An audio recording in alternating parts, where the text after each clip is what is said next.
xarit yi ñu ngi leen di nuyu dal leen ak jàmm ci Sen TV di leen remercier d'avoir bien voulu suivre Sen TV donc ci noonu tey dañ fi amal édition spéciale nara analyser les 3 jours de chaos un peu bi ñu commencé lundi ba tey ji di samedi gisoon nañ ko ñetti fan yoo xamante ne c'était un peu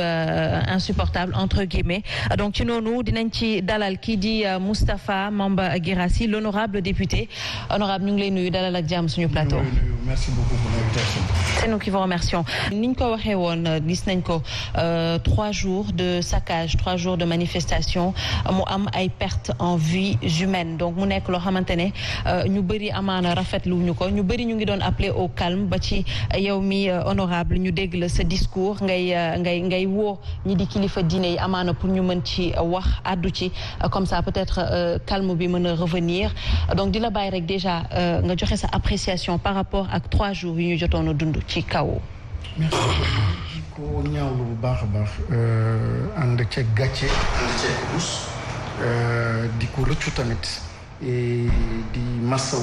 ñëpp ñoo xam ne ñàkk nañ ci dara di tamit présenter sumay condoléances famille yoo xam ne ñàkk nañ seen i doom mu nekk lu tiis lu metti wante nee na li ma ciy wax rek mooy dama koy wax di ko bamtuwaat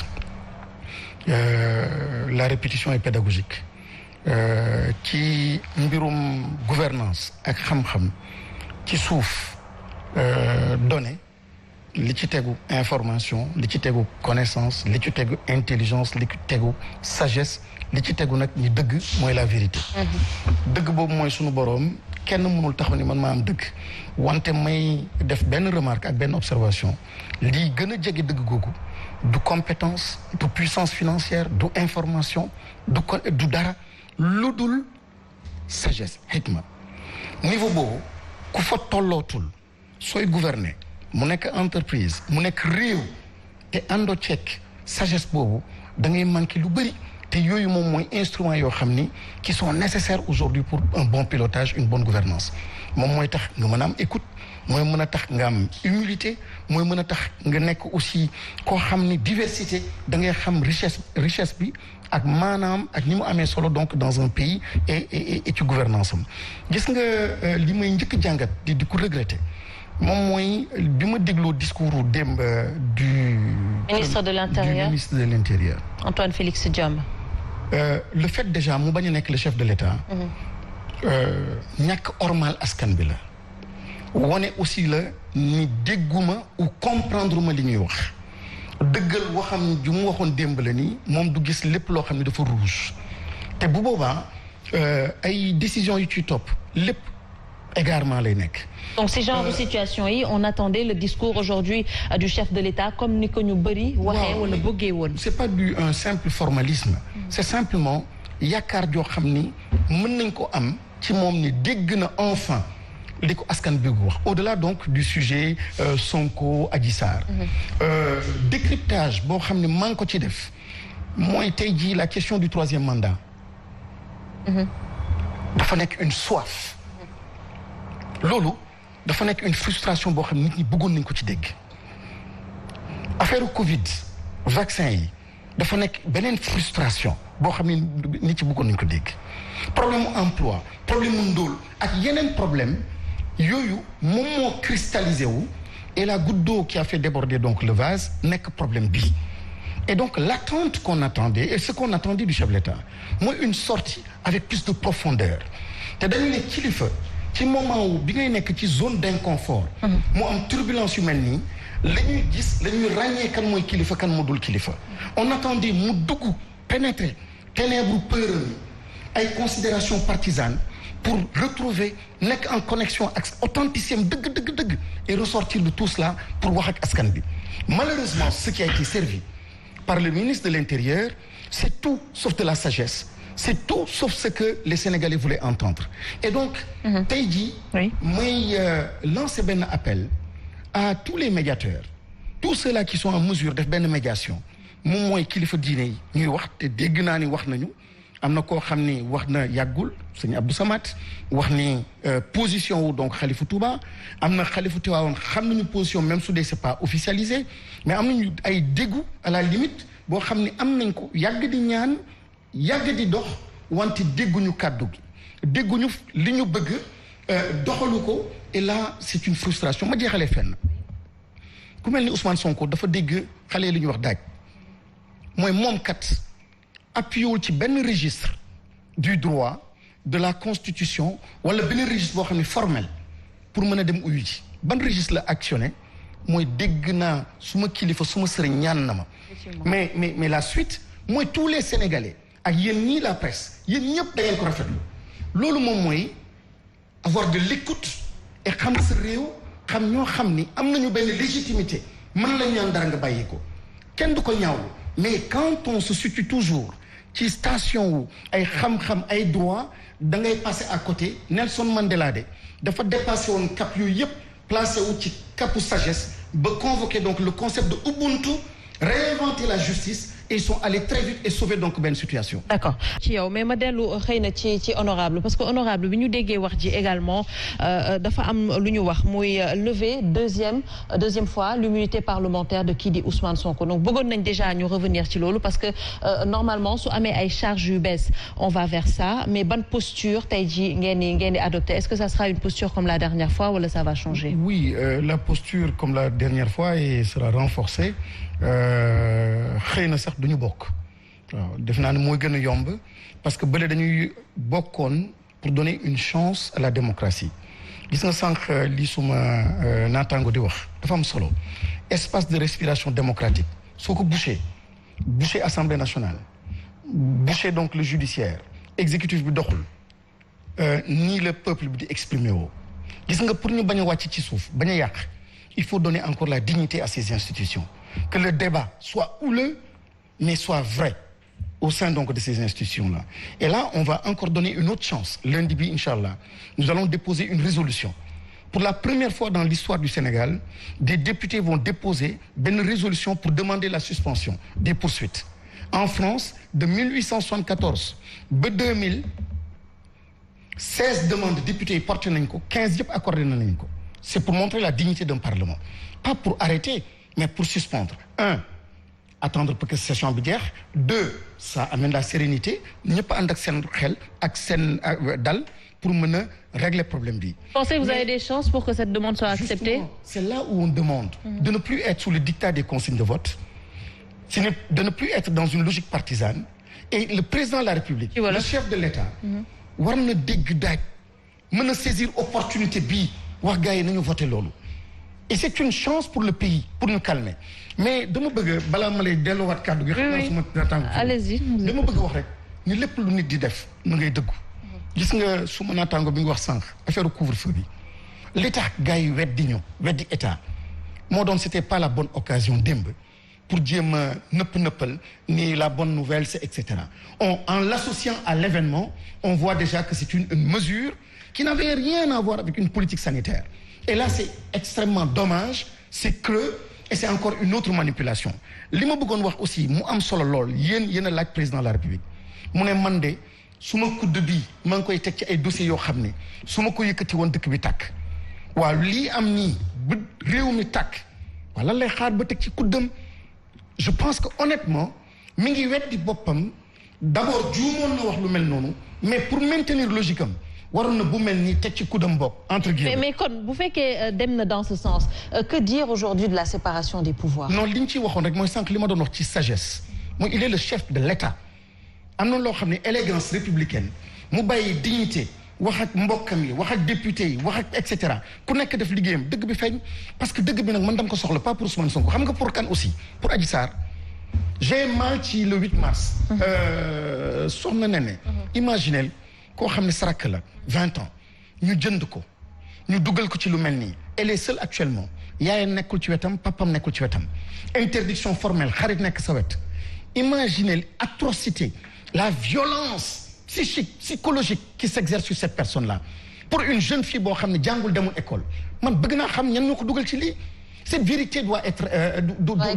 éclatée pour jigéen ñi aussi leur dignité et leur honneur parce que nous n'avons pas voté cette loi-là à l'Assemblée nationale pour ñu mën ko instrumentaliser utiliser à ces fins-là donc dëgg bi dafa war a feeñ quand on dit oui c'est parce que vous êtes là député Sonko etc. je dis non nous sommes là pour la vérité nous voulons la manifestation de la vérité mais encore une fois avec benn franchise benn liberté góor nit doomu aadama bu ñàkk liberté ñàkk nga lépp sa àdduna te nag liberté boobu moom la ñu war retrouver au niveau de nos institutions pour que dëgg bi qu'on puisse la mettre en avant am naa nag lu bëri loo xam ni bëggoon naa ko wax ma eggali ko benn rek après mu joxaat la kàddu mooy ci xikma bi may wax sagesse boobu quand pendant des décennies le Sénégal a un problème avec la Casamance je refuse ñu bañ ko wax man dama koy wax carrément quand on a un fils du Sénégal qui s'appelle Sonko aujourd'hui aimé par le nord aimé par le centre je dis c'est une belle occasion on n'est pas dans une logique de régionalisme ni d'ethnicisme li tax ma koy wax sax mooy Sénégal l'exception sénégalaise la sagesse sénégalaise l'intelligence sénégalaise mooy bi ñu fi falee Senghor 5% ci ñoo xam ne chrétien lañu julli ci fayal ko yëkkati ko li ñuy gëm yépp seen diine fonk ko mais ils savent mettre en avant l'intérêt de la nation tey jii aussi les Sénégalais mettent en avant l'intérêt de la nation je dis si j'étais le président et le chef de l'État ce jeune de 44 ans peut-être que moo may succéder dinaa ko aar dinaa ko protéger dinaa gaawantu jox ko statut chef de l'opposition parce que en fait il y va réellement si la Casamance problème la pour moom que les ootewul loolu de waxuma ni loolu lay oote wante quand même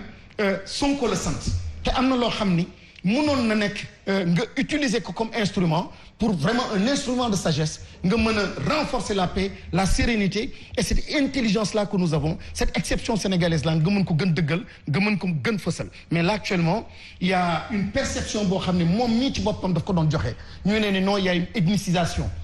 il est en train de renforcer cela et je le regrette je demande au chef de l'État bi may wax mooy cet appel à la sérénité man maa ko gën a fonk ko ñoo xam ni ils l'entourent comme des conseillers mais qui sont en train de l'enfoncer ñun ñii di ko wax dëgg même si nous sommes dans la rue même si nous disons ou nous portons des discours yoo xam ni neexu ko aujourd'hui nous pensons aller dans le sens de l'intérêt général et s'il est le chef de l'État wax dëgg yàlla war na mën a jàppale wala jàpp wax yoo xam ne ñu ngi koy wax d'accord samay ñëw ci yow sëñ Saliou peut-être dellu ci honorable gis nañ ko mu ngi wax tout à l'heure ni que ça va peut-être au-delà de la personne de Ousmane Sonko et que il faudrait que ñu mën a décrypter message bu ñu peut-être jeunesse bi doon lancé bi ñuy saccager yenn muy Auchan di Total entre autres donc c'est important de décrypter ce message-là mais dafa am beneen discours bi ñuy wax muy état de droit tey jii ñu bëri peut-être ñu ngi poser wu cette question qu'en est-il de l'état de droit ici au Sénégal oui il est malmené il est malmené parce que séparation pouvoir yi amul Assemblée nationale wax nañ ko waxati ko dañu perdre sunu ngor sunu dignité les députés ne sont pas debout mooy profiter di waxal sumay députés sumay collègues députés de la majorité yoo xam ni qui ont le cœur meurtri qui n'osent pas parler et quand ils libèrent la parole au sein de l'hémicycle ils sont combattus le lendemain ils sont convoqués au palais pour dire que tu es en train de dévier xam nga mbir bi le mal est profond personne n'ose parler et personne wóor na ma ni su doon c'était un vote secret à l'Assemblée nationale di nga gis des résultats extraordinaires surprenants mais yooyu moom moo amatul justice complètement l'échine complètement courbée loolu moom moo tax état de droit mënatul am ak yeneen et soxna si nga baal ma insister ci lu am solo dem am naa chance ak opportunité peuple sénégalais ak président Wade defoon ma ci gouvernement mais gis nga jël nit jékki-jékki spontanément nga dugal ko ci gouvernement qu'on ne s'attende pas à quelque chose de miraculeux maanaam sa jikko ak ni nga meloon 20 ans 30 ans 40 ans parce que tu as été nommé tout de suite immédiatement tu es devenu quelqu'un de pur et de saint non moo tax là je m'adresse maintenant au conseil du président Macky Sall Macky Sall est un être humain avec ses peurs avec ses ombres comme on dit il faut qu'on l'aide à apprivoiser ses ombres de quoi il a peur lan mooy ay inquiétude am lan la ragal parce qu'il y a un comportement qui n'est pas rationnel gis nga l'être humain il y a que 8% ou 10% qui est au niveau donc de la conscience moom rek la xam li ci des yëpp c'est le subconscient. Vous pensez qu'il a peur de quelque chose, le président? Forcément, il y a quelque chose d'irrationnel. Il a perdu la sérénité quoi. En fait, il a perdu la sérénité quoi. Il a perdu la sérénité. Gis nga nag ku baax ak xarit bu baax. l'après-pouvoir moom mooy taxaw. Oui, l'après-pouvoir, etc. Mais là, comme tu dis, moi je suis d'accord et puis j'apprécie ça. Quand quelqu'un du PASTEF dit, il suffit simplement qu'il ait le courage d'élucider et de clarifier certaines choses, que quelqu'un de PASTEF dit, nous serons prêts, moi aussi je lève la main. S'il n'est plus candidat, je suis aux côtés du chef de l'État pour l'appuyer, pour soutenir, qu'il ne soit plus candidat. Mais donc, aujourd'hui, on a clarifié le débat. Ne renoncez donc à cette candidature-là. Mais les Sénégalais, je l'ai rappelé tout à l'heure, Senghor, il faisait partie d'une minorité, on l'a soutenu. Keneen on soutiendra parce qu'on a cette intelligence-là. Madické Fenn, il a fait l'appel pour le Covid. Ousmane Sonko a répondu. D'autres chefs de l'opposition ont répondu. Parce qu'on pensait qu'il y avait une menace.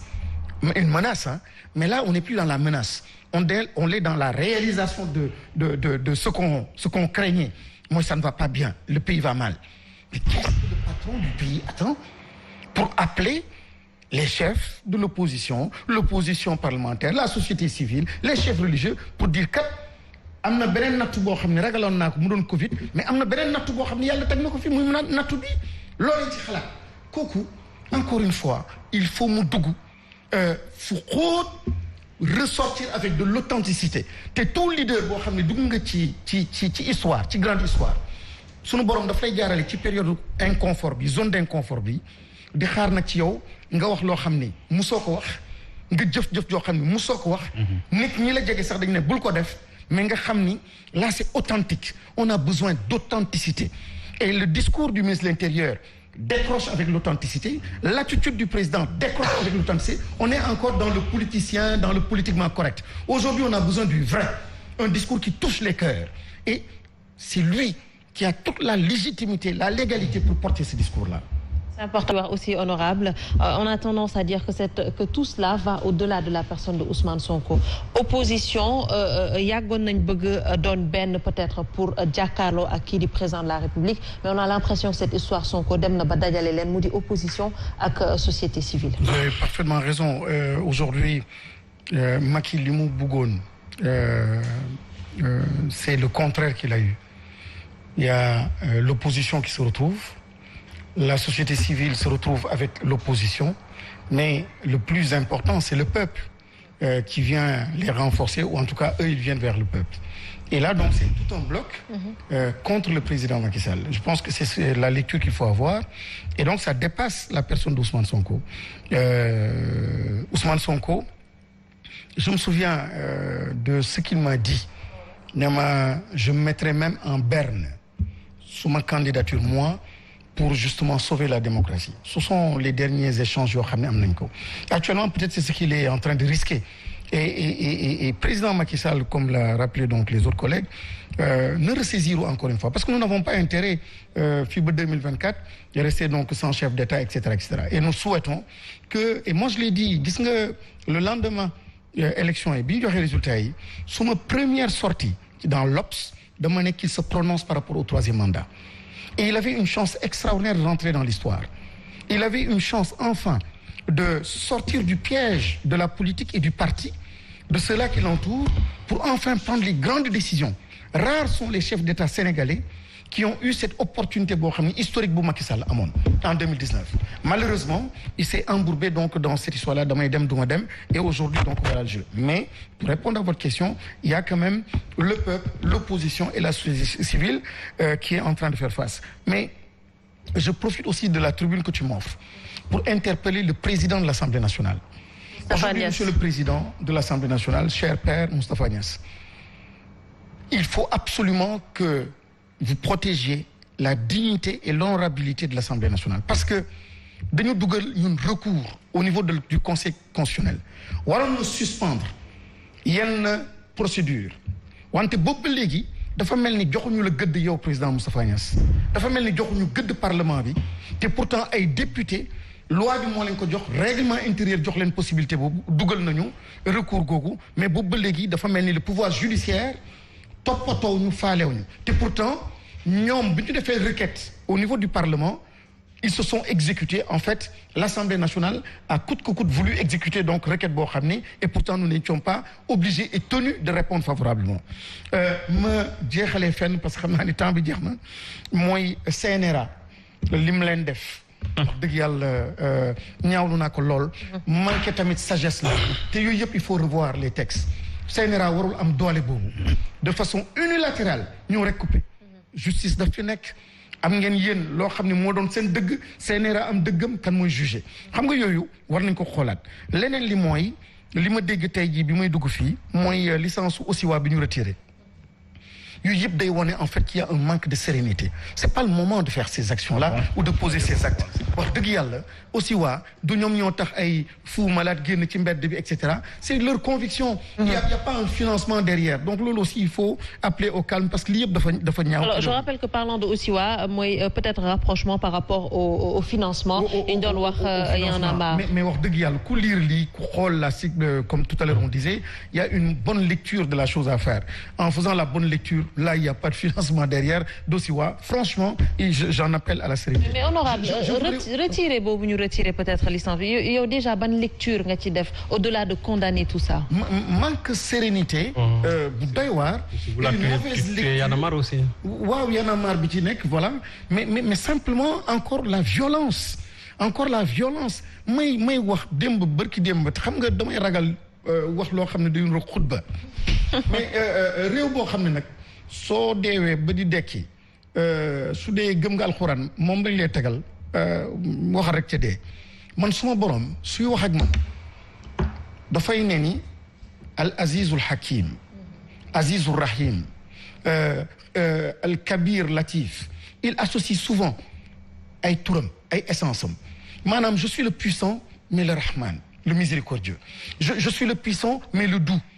et cetera loolu war nañ ci jàng dara mooy su ko neexoon tey jii nga déconné immédiatement mu rey la donc su la abalee tuuti ci pouvoir am day baax aussi nga góorgóorlu mën a incarner loolu parce que quand même tu es son lieutenant sur terre mais jàpp ne doole la mën naa retirer sa licence mën naa dagg sa signal mën naa et cetera nekk ko station boo xam ni foofu nga war a nekk pour mën a gérer ma bëgg nag tamit lu ñuy wax force de l'ordre yëpp bëgg naa leen ne quand même féliciter tuuti encourager parce que nag quand même da ngay sentir ni bëgguñu trop situation bi ñu leen dugal nii. dafa am ñaari image qui m'ont beaucoup marqué benn policier boo xam ne dafa laqatu ci auto police am di jooy. mu am beneen policier boo xam ne ils étaient 5 nekk ci seen oto boo xam ne dafa ëlbatiku renversé wu. manifestants yi ñoom ñoo ko jubbanti yëkkati ko génnee policiers yi protéger leen ne daw leen dem leen balaa ñeneen di leen fi fekk xam nga. ñoom xale yi leen jëndal ndox d'ailleurs yooyu tamit mu nekk ay vidéo yu doy waar. il faut que ñu am lecture boobu. parce que ils ne veulent pas participer à ce complot à ce qui est en train de se passer donc aujourd'hui en tout cas en tant que représentant du peuple dama bëgg tamit encourager ces policiers là encourager ces chefs donc que nous avons mu nekk wàllu armée mu nekk wàllu police ay sénégalais lañu ay jullit lañu chrétiens lañu musulmans lañu dañu am ay valeurs am na yoo xam ni nañu refuser ñu dugal leen ci de la façon la plus correcte la plus idoine mais am na loo xam ne quand c'est injuste ñu bañ a participer donc ci yu mel noonu. C'est important. Un mot pour finir, honorable. waaw damay doon lire sànq rek le message de Mélenchon li ñu ko titré mooy le Sénégal nous parle sachons l'écouter et ça il s'adressait aux Français je reprends simplement les mêmes mots de Mélenchon pour dire à Monsieur le Président le Sénégal vous parle sachez l'écouter wax président aussi ni kilifa du tuuti bu mu xeeb boppam xeeb sa bopp nag mooy nga jàpp ni yàlla ñi mu teg sa wet mooy simplement ñoo xam ne am nañu carte APR tey jii na xam ni Sénégal yi yëpp njabootam lañu na am sañ-sañ ubbi buntu palais o xam ne moom la fi yàlla teg donc rapport am ak pouvoir rapport ak boppam sans quand je parlais donc d'apprivoiser les ombres il faut ñu dimbali président dëgg-dëgg pour kilifteefam mu exercer ko mooy yaatu dënn am empathie am donc cette humilité et cette ouverture parce que moom la fi yàlla teg ma jeexale ci benn mbir mooy comprendre mu aussi le silence de la France xaw ma ndax gis naa benn tweet gis naa benn message ñu ne Macron la su dee moom la ça me rassure su dee du moom je ne peux pas comprendre et maa ngi encourager la France parce que quand même nous sommes deux pays amis lii am et il voit et on parle souvent donc d'intérêts français menacés nous n'apprécions pas nous ne voulons pas ça politiquement historiquement on aimerait bien quand même entendre donc le message, avoir le message donc de la France par le biais de son président.